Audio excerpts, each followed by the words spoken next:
The CBS Radio Mystery Theater presents...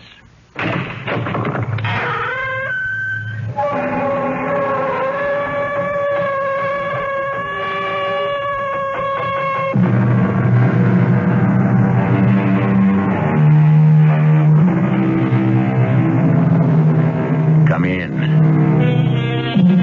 Welcome. I'm E.G. Marshall. How conscious all of us are who drive the freeways and the throughways of the behemoth of the road, the tractor-trailer truck. Most of the time we mumble under our breaths at the size of these 30, 40-ton monsters, particularly on wet nights when the rain is slanting down and that swirling mist in their trail fogging and dirtying our windshields. But we seldom spare much thought to the men who drive them. See that sign, Steve? This weather, I'm lucky I can see the road. What'd it say, Joe? El Paso, 34 miles. That's 34 miles too far tonight. Hang in, Steve. Another hour or so, and you and me are really going to tie one on. Count me out. Oh, not again. I got things to do. Ever since you took over the southern runs from Big Jim, you've been a loner. Well, maybe after this trip, you won't have to put up with me anymore, Joe. What does that mean? What kind of things? Well, first off, I must find my wife. And then? I'm going to kill her.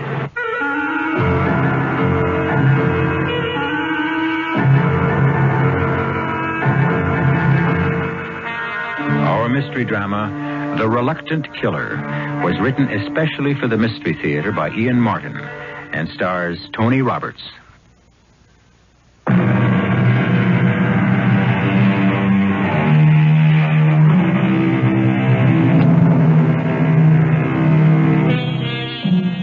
I'm going to kill her. There was something so final and deadly about the quiet statement that it got to Joe. For once in his life, he knew enough to keep quiet. He just sat in his corner of the cab, watching the big, darkly handsome man at the wheel, who handled his 30-ton rig as easily as if it were a small, compact car. The face was impassive, but that was an illusion, because a stormy sea of memory was battering against the inside of his skull like waves of pain that shattered every nerve end as they broke. I was always big for my age, and too strong. Mom always kept reminding me, and it was just as well, even though I long ago found that out for myself. My cousin was 8, and I was just 6. We were fooling around, just wrestling. I did something to his neck that put him in the hospital for near a month. I didn't mean to hurt him. He was my best friend. It was my Uncle Jan got me interested in football. So, my little strong man, this is where I come every Saturday to play our American football. A rough game, but still good for the character. And $50 extra a week during the season. That is manna from heaven. You like to grow up and be football player? Yeah. I tell you what. I bring you and your mama here next Saturday and you take a look, huh? Then if you like, maybe I teach you to play. You will have some coffee, Jan, and some cake. No, sister. I have already little time to be back on the job. Why you call me lunchtime? I can never find you evenings. You and your girls. Some nights I have to study. Study football formations, who to block, what sort block, brush, hold, take down. Please, I do not want to hear. It is that game. You've gotten Stefan crazy about it. It is not for him. Why? You should know. Stefan does not know his own strength. I'm afraid since the moment he was born, he will grow up and kill someone in spite of himself. How could you know this about a baby? I see things even God himself should not allow me to see. Are we going back to all this Romany nonsense again? We go back to Gypsy Kings. I hope not. I will be happy to settle for Slav myself. And better still, American. That cannot change what I know. And what do you know? Stefan was born the wrong side of midnight. What does that mean? There is death in his future, unless he walks with great care. The tarot cards tell me again and again it is so. His death? That is not revealed. Only that it is he or someone close to him, and that the death might be because of him. I never knew about that conversation till my mother died. I was a senior in college on a football scholarship, and by then she was resigned to it at last because it was getting me an education I couldn't have afforded otherwise. She never would have told me about her fears for me, I guess, if it weren't for the pro offers that were being dangled in front of me. Oh, I am glad the football season is over, Stefan. Now, no more wars. Don't knock it too much, Mom. It opened a lot of doors for me. Oh, that is what I'm proud and happy for. When you get your degree, you'll be an engineer, a man with a white collar. Hey, don't go kicking the blue-collar worker around, Mom. Times have changed. Oh, times maybe. But be what the college has trained you to be. That's a pretty tough promise to ask for, Mom.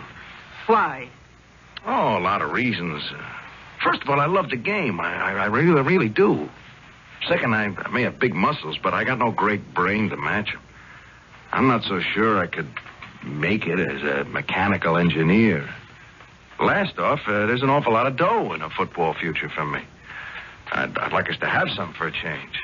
I want to set you up in a house of your own. No more work. No more worry. No, Steve. And before you stop me, I'll give you some first and last offs of my own. First, I don't want to say this, but you got to know sometime. I haven't got too much future left, Stefan, my son. God is about ready to bring me home. Mom, what is it?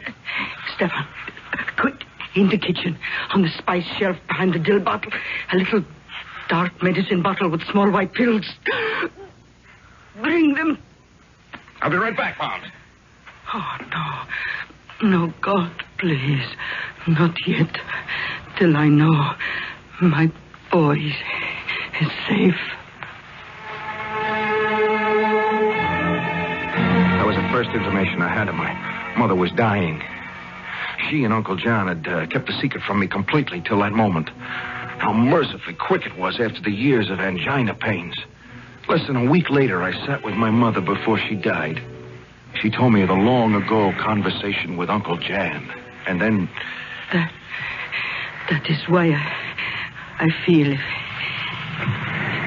if only you were away from all that violence and fighting, I could see happiness and peace for you, Stefan. Not for my sake. Yours. Promise me no more football. The money isn't to buy something for you, Mom. What's it worth? I promise. I could have kept my promise to my mother if it hadn't have been for Pat. After Mom died, with the funeral and all, and my last term to get through, I took a job at a gas station part-time. I could have worked as much as I wanted because the owner soon discovered I knew most everything about a car from front end to universal, but I was having a rough time making it with the books and getting ready for finals. So I worked mostly weekends. It was a Saturday morning with the sky as blue as a robin's egg that she drove in. She was driving a Maserati, which most time would have had all my attention, but Pat could have sat in some Kid Brothers beat-up heap for all the notice you'd take of the car. All the way, miss? I beg your pardon? I mean, fill her up? Yes. Premium. Premium? That's right.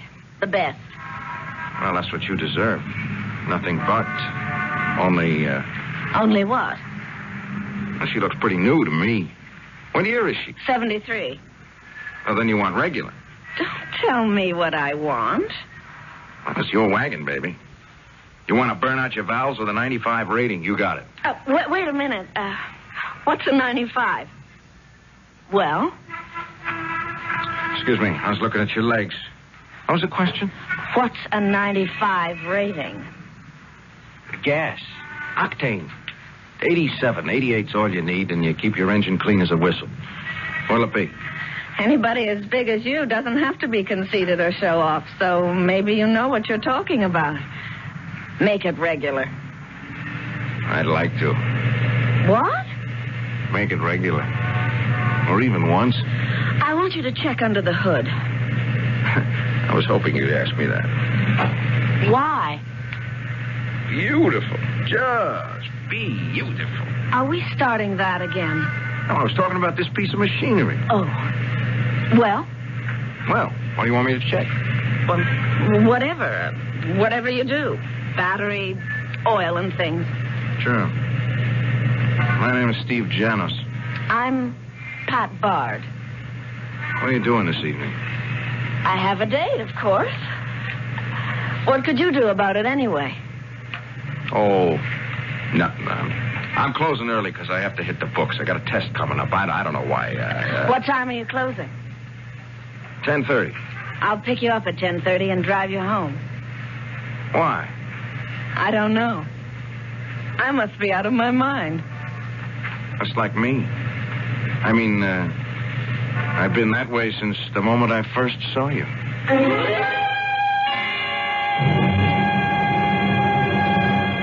And that was the beginning for Pat and me. Beginnings only seemed to signal a great, great future. If it hadn't been for a mother. Oh, not that I'd ever been smart enough to realize what a troublemaker Pat's mother was, except for what happened later. For beginners, I thought she was a real nice woman. I could see where all her daughter's beauty came from.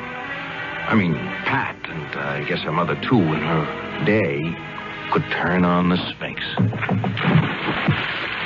Good Lord. You are one hunk of man, Mr. Stephen Americanus. Janos, ma'am. Oh, I know your real name. But you look more like Mr. America to me. Tell me, can you isolate your stomach muscles? Beg your pardon? Never mind, just a trick anyway. So, you want to marry my daughter, huh? I'm going to marry your daughter. Oh, not without my consent, Buster. And approval. I didn't mean to annoy you, but... Anyone who crosses me burns me up. Look, you want to talk some more? Let's go for a swim in the pool first.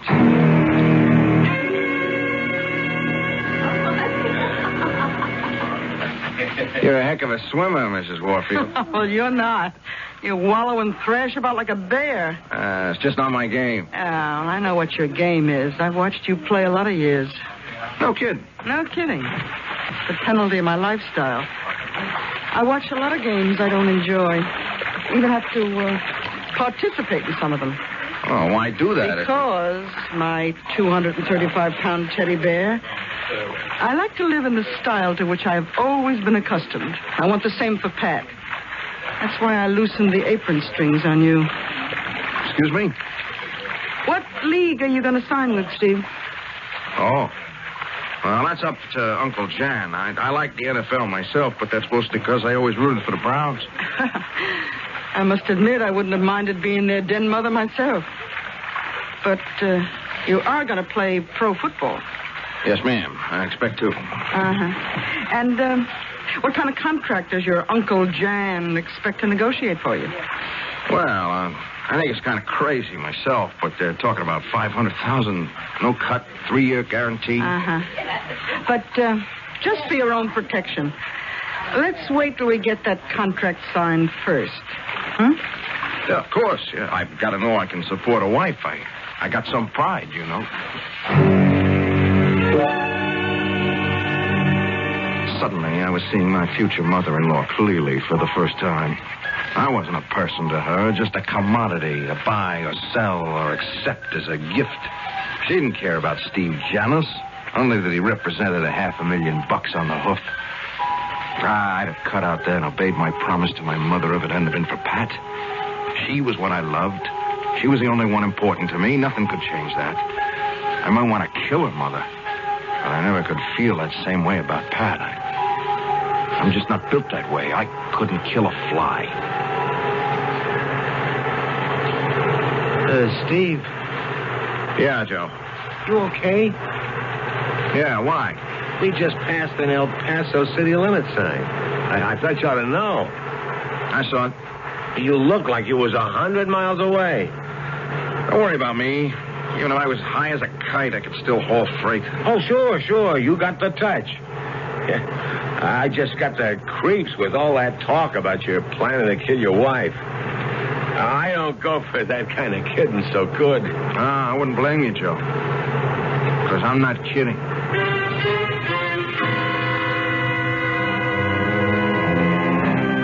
And with that last statement from Steve, Joe returns to his corner for good. He wants no part of this personal vendetta. And yet, Joe is going to find out that he will turn up right square in the middle of it, with no escape and no excuse, and a horrendous multiplication of what he thinks is terror.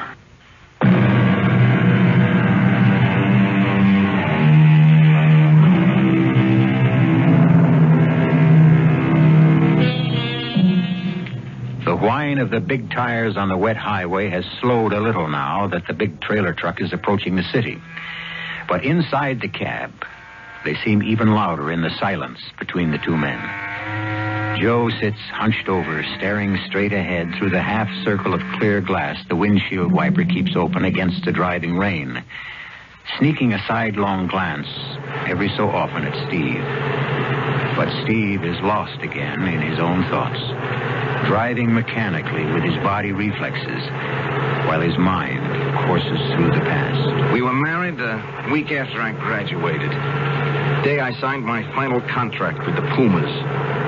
The headlines embarrassed me, but Pat and her mother really went for him big. Star, fullback signs, own interference. Steve, killer, Janis, weds former Patricia Bard, and captioning one picture, Beauty and the Beast. The last one really got to Pat. That's dirty pool. What, Pat? This headline, Mother. Oh, you can't deny it's true. Oh, just look at that beautiful animal you married. If you weren't my own little girl, I'd be fitting an arrow to my bow right now and off on the chase. Yeah, if you did, I'd never stop running. Why? Am I so bad? I didn't mean it that way, Mrs. Bard. I just meant you're kind of a bit much for any guy to handle. Oh, well, never you worry about me. You just take care of my baby in the way to which he's accustomed. Lord knows you're going to be rich enough. Mother! Oh, Pat, don't go ingenue on me. Money may not buy happiness, but it sure makes it a lot easier to find. And keep. Oh, now off you go, you two. It's going to be a short enough honeymoon as it is. I didn't realize how true that was at the time. Sure, I had 2 weeks before training camp began, but there was more to it than that. Some dark shadow that moved like a warning somewhere in the back of my mind. Even during the honeymoon on a lost island in the Bahamas, every so often it would stir enough to make Pat notice. Oh, Steve, isn't it sheer unadulterated heaven? Pat, standing like that with your hair streaming in the wind and those white drops of water gleaming like pearls against your skin, you're the most beautiful, perfect thing God ever made. You're pretty impressive yourself in the altogether. And I never thought of you as a poet. No, I'm no poet. I'm just a guy in love with a goddess. How can I be sure you love me the way I love you? Don't I show you? Oh, I don't mean that. I mean... What? Oh, I don't know. I get scared sometimes. It's... it's a celebrity bit. Don't you think I like to be the wife of Stephen Killer Janis? Oh, don't say that. What? That screwball nickname they hung on me. You do mow 'em down, lover. Yeah, but it's a game, Pat. It's a game. I don't want to hurt anybody. I know how gentle you can be. But I get my kicks, too, watching you from the stands. Yeah, but that's what worries me, see? Supposing it all ended. I blew the ligaments in a knee. I picked up a compound fracture and a pileup. Don't talk about things like that. Yeah, but a football player lives with injuries every time he suits up. Supposing I really bought an injury that ends my career, like Tucker Fredrickson or somebody. You won't. Not my Iron Man. What if I did? Oh, I'd miss seeing you play. The excitement and all. But it wouldn't be that bad. And we'd still have the money. The money. Well, if you're injured or something, that doesn't cancel the contract, does it? No, but if there wasn't that kind of money, Pat, I mean, would it make that much difference to you? Oh, for Pete's sake, Steve. What is this, a bank meeting or a honeymoon? Now, can we just change the subject? What's the matter with you, anyway? I didn't actually know what was the matter with me at that moment. There was something that had been building up for a long time without me knowing it. Maybe without my wanting to face it. But back in training camp, I found out I was going to have to. It took me most of the summer to make up my mind, but the third exhibition game did it for me. Before I took final action, I talked it over with Uncle Jan. Well, why do you come to me, Stefan? You know the answer. Yeah, the answer, sure. But have I the right to make that decision? No one else can make it for you. But about that decision, yes. I will talk a little if you want. Yeah, that's why I came to you. Mm-hmm. So you broke Magorsky's back on a block. Now, that is too bad. No one likes injuries. But that's the game. Game. It stopped being a game a long time ago, Uncle Jan. But it bought me a college education. It'll make me a rich man. In spite of all that, it's still a game. A man's game, a challenge. Not many play only for the money. No one can pay a man enough to take the punishment he takes in the pros. You must pay yourself on the inside with the heart and the mind to balance out the agony you ask your body to accept. And you no longer can. I didn't have to hit Magorsky that hard.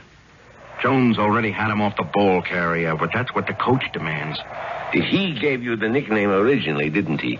Killer. Yes. When I was still in college, I always hated it. I run the only way I know how. I don't want to hurt anyone. When that whistle blows, I don't see guys, human beings, anymore. I just want to get out there and hit. And hit. And hit till it hurts the other guy more than me. I wanted to hurt Magorsky. He slipped a block on me early in the game. I wanted to kill him. This isn't the beginning anymore, Uncle Jan. This is the end. It isn't a game anymore. It's making me into my name. Then you quit. Just like that?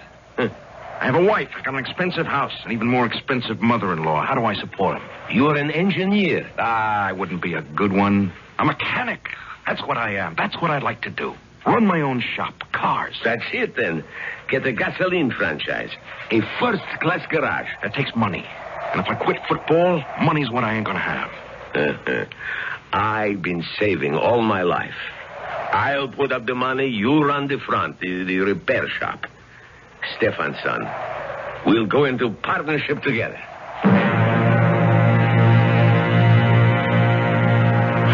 What a load off my back. I couldn't wait to get home and tell Pat. She'd been complaining what a bear I was around the house, and now I could tell her why, and we could get back to the way our marriage had started off. I was as happy as a kid with a brand new bike when I got home. Even Pat's mother being there didn't dampen or stop me. I blurted it out to both of them in the kitchen. Quit football? What about your contract? There's no way they can make me play. Couldn't they sue? For the peanuts they paid me so far, they don't have to. I'll pay it back. You couldn't play for any other team. I'm never going to play football again. You're going to be a mechanic, a cheap, dirty grease monkey. Now, wait a minute. But how can we keep this house? We won't be able to afford. Oh, sure. We'll have to pull in our horns. We'll have to get a small apartment for a while that you could take care of. Honey, you remember I asked you once if the money made all that difference between us? And maybe you remember I didn't answer. I should hope not. Look, are you trying to tell me that just because you suddenly are getting a little squeamish about hurting your fellow man, you're going to renege on what you offered my daughter? That you expect to turn her into some sort of middle-class drudge who spends her life at a washing machine cleaning your oily overalls? Why don't you stay out of this, Joy? Let me handle it, Mother. Honey, you're tired and you hurt, and I know this period of training is awful tough on you. Why don't you have a little rest, and then we can... Look, Pat, I didn't make up my mind 2 seconds ago. This took a long time, and it's final. Come on upstairs, baby, and let's you and I work it all out. Before you... I have already talked to management. I quit. It's too late. Without even asking Pat? Joy, If Pat loves me, she has to see that I have to quit. Otherwise, I'm turning into another person neither of us knows. But you can't give up all that money. Oh, honey, I didn't mean that. I suddenly realized that, yes, you did. I want to get out of here for some fresh air.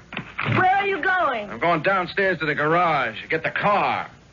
I'm going for a ride to my lawyer and make damn well sure I'm clean out from under. Baby, you're so tired and confused. Let Pat talk to you a little and show Get away from me, Pat. Don't do that to me again. It's only for your own good. Get away from me. You keep your hands off my daughter. Help me.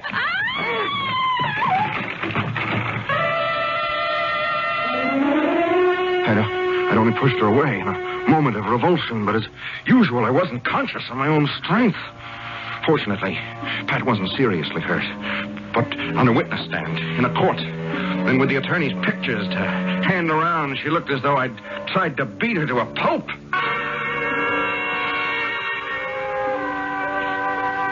Because that's what my loving wife and mother-in-law did to me. They brought me to court for wife beating. Because my decision about the football contract was irrevocable. They lied. I was given a year's sentence in jail. They let me out after 8 months on parole. Big deal. I have to prove myself for nothing. Well, when I find Pat, I'm going to prove out a lot of things. Steve. Huh? You know, you're talking out loud. What was I saying, Joe? Well, just about your marriage, you know. You know I was in jail? Yeah, you said that. And why? Yeah, but honest, I believe you the way you said it. The only thing is, what's the point in holding a grudge? A matter of pride. Yeah, but, I mean, to kill someone. How'd you expect to get away with it? Doesn't matter much if I do. I think you're trying to string me. Why? Well, all this McGill about knocking off someone. I mean, supposing I was to turn you into the parole officer, or even the police. You wouldn't want to get mixed up in this, Joe, would you? No. But if something did happen, I'd be the first one they'd question. I'd have to tell the cops. I'll be over the border by then. Mexico. Ever since I got out of jail, I've been packing it away. A year. $75 a week or more. I got pretty near $5,000. Right here. This money belt goes wherever I go. Oh, why don't you forget it? Write her off. It's just another dame. Another dame. You ever been in love, Joe? Well, my own way. I mean, what am I so much? I draw only the dogs. Oh, but there is this girl at the Paradise restaurant I've been telling you about. Hey, look. Why don't we garage this heap and you and me go over there and have some laughs and huh? Maybe cheer you up. No sale. I couldn't look at anyone since Pat. Pat? That was her name. Pat Bart. Oh, what'd she look like, this... I bet she was some looker, huh? Poor old cabin buddy. Why should I saddle you? You asked for it, so here. Look for yourself. That's her, your Pat? My sometime wife. Well, she's something to... What we stopped for? Well, the parole office is just down the street. I might as well check in. You haul the rig in and garage it. Look, I'll buy you dinner. Huh? Meet you later at that Paradise restaurant. Oh, no. Look, Steve, no, forget it. You don't have to on account of me. Oh, I want to. I got the word that Pat's working as a waitress at some joint. It's one I haven't checked out. Don't worry, Joe. If I find you won't be involved. Check. Yeah, check. Just keep your nose out of this and stay clean. If you only knew, Steve. It just doesn't happen to be that easy, buddy.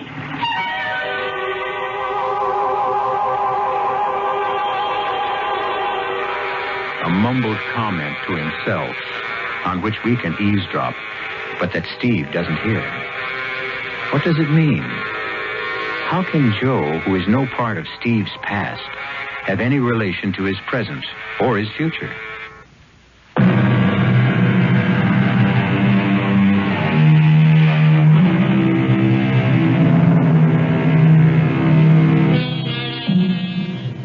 have a suspicion by now that Joe is not telling Steve everything he could. You might be right. But this is an evening for evasion in general, and suspicion. Because as Steve faces his parole officer, he obviously conceals his intentions towards his wife if and when he finds her. And I'm saying it again, Janos. I'm not so happy about this arrangement. I'm only doing it as a favor to Sam Brooks, your own parole officer up in Houston. Yeah, but Mr. Kiefer, why do you object to my getting a job? Well, you're a graduated engineer and a top mechanic. I don't like this shuttling between cities. If it wasn't for Sam, you couldn't hold a job like you have. Yes, sir. Mr. Brooks has been real nice to me. You ever hear from your wife? No, sir. Except the one time she sent me the divorce papers. Yeah, but you've no idea where she is now. No, sir. Don't you care? Well, after what happened? As far as I'm concerned, Mr. Kiefer, my wife is dead. Well, I'm not trying to rub your nose in it. I just wanted to point out that your year's almost up, and then you'll have us off your back.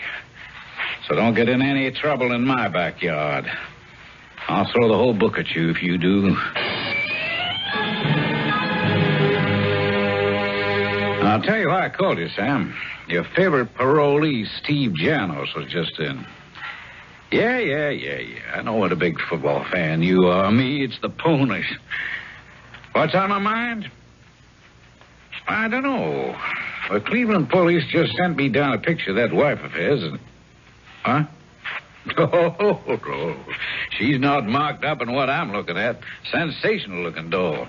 Too good to just pass up. What I want to know is, how are you coming on that trace you've had out on her? Yeah. Well, the moment anything turns up, you get on the pipe. Even tonight, I'll be here late. I wouldn't want to know that your boy and this girl were in the same town. That could be begging for trouble.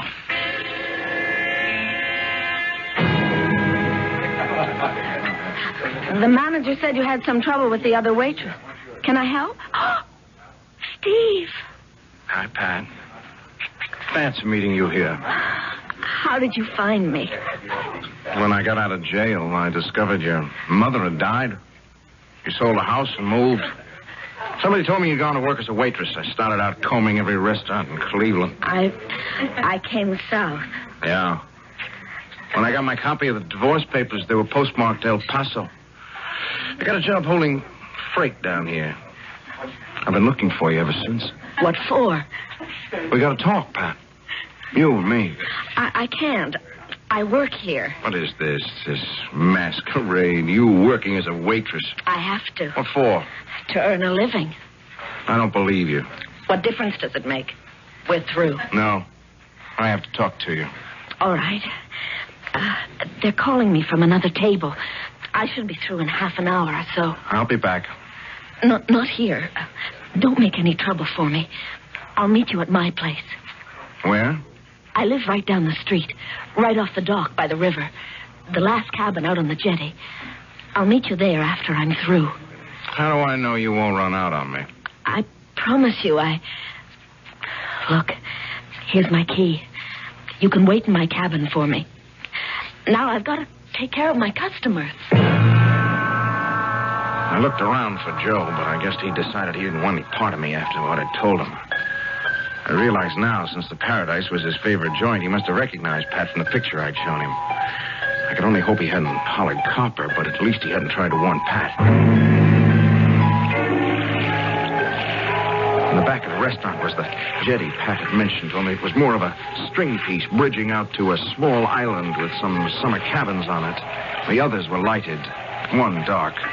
That would be Pat's. I would do it here. My hands on her throat, strong enough to snap it rather than strangle her, and then her body into the river. I started to wait.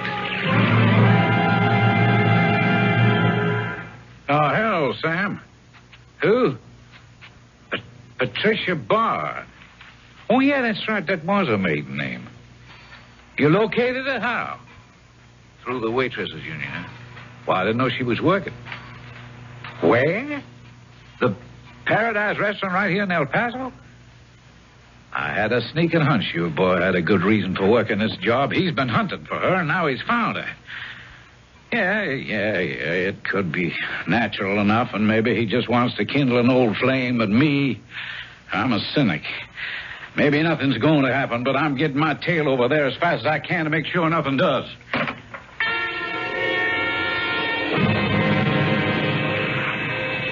Who's that? It's me. Steve. Why didn't you wait in the cabin? I wanted to make sure you were alone. Who would I have with me? Cops, maybe. Why would you think that? You did the last time you came for me.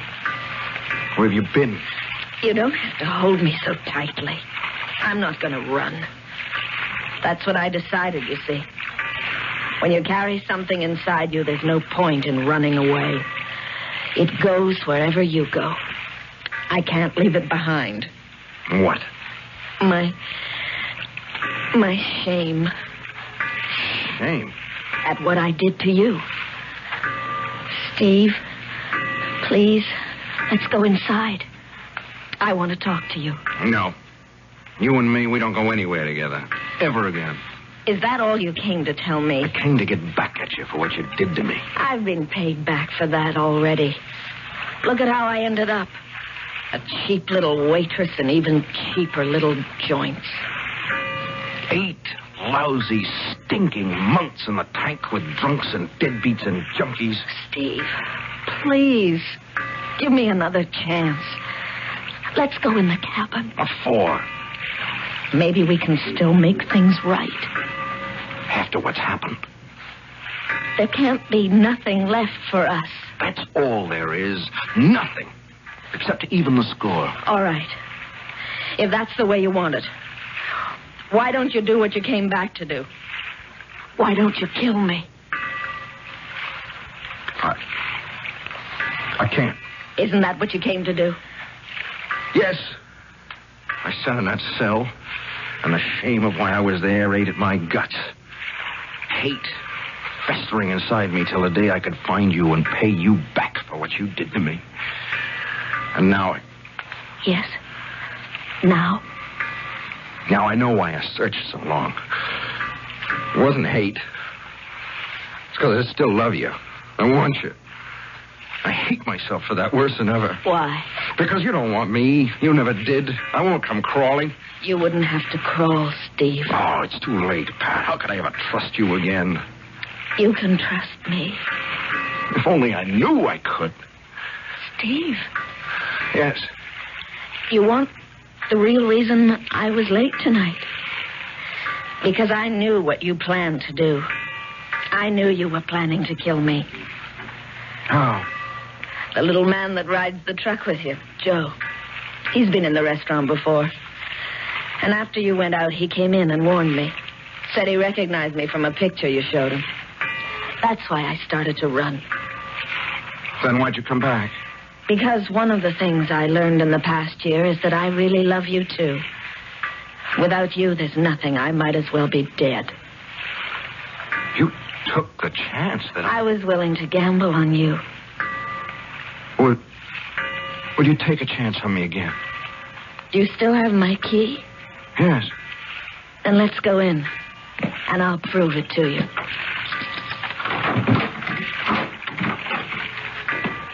Welcome home, Steve. Oh, Pat, I love you so much. Did you kill him, Joe? No, I just zapped him. See, he's out cold. Now, where you been? First I got held up at the restaurant. Then he was waiting for me on the walk outside.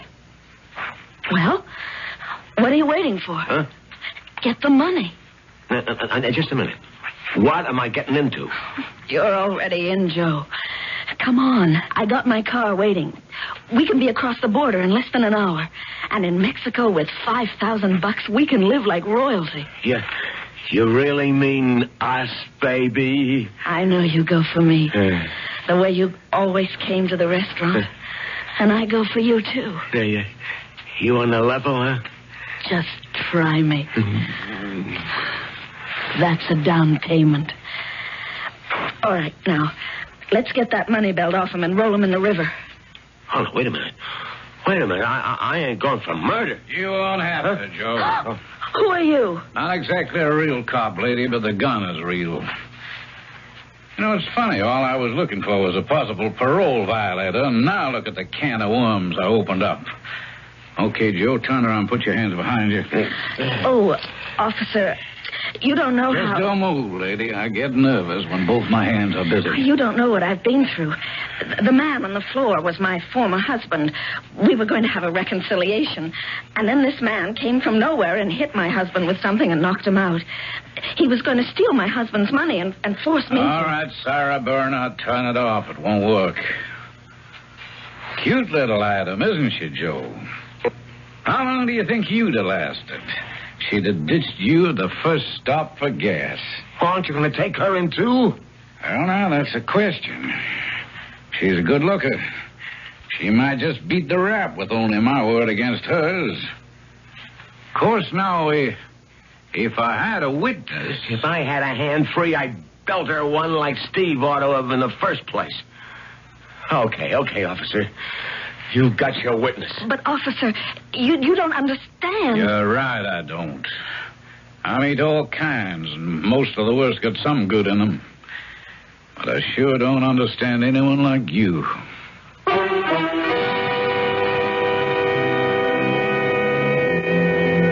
I wonder if you, like myself, when I first heard it, were as surprised at the outcome as I was. I thought for once we had a love story with a happy ending. Ah, me. Life is full of little disappointments.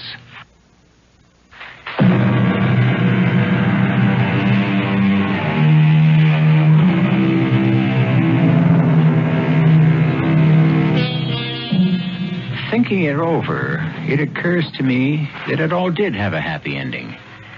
Joe and Pat were convicted of aggravated assault and battery and drew sentences of 4 to 5 years. It was a little rough on Steve at first, but the shock was enough to clear Pat Bard out of his mind for good. And he and his Uncle Jan finally opened their service station in Houston. Of course, he still flies more and more often to El Paso. It seems that Officer Kiefer has a very cute kid sister, but that, of course, is another story they'll have to complete.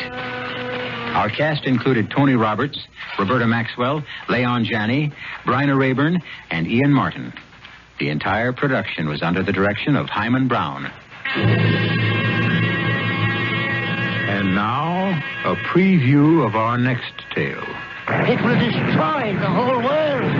Excitement, it's not good for you. The world, it's lost unless there is a new 36th man. Take my place. You must do it quickly.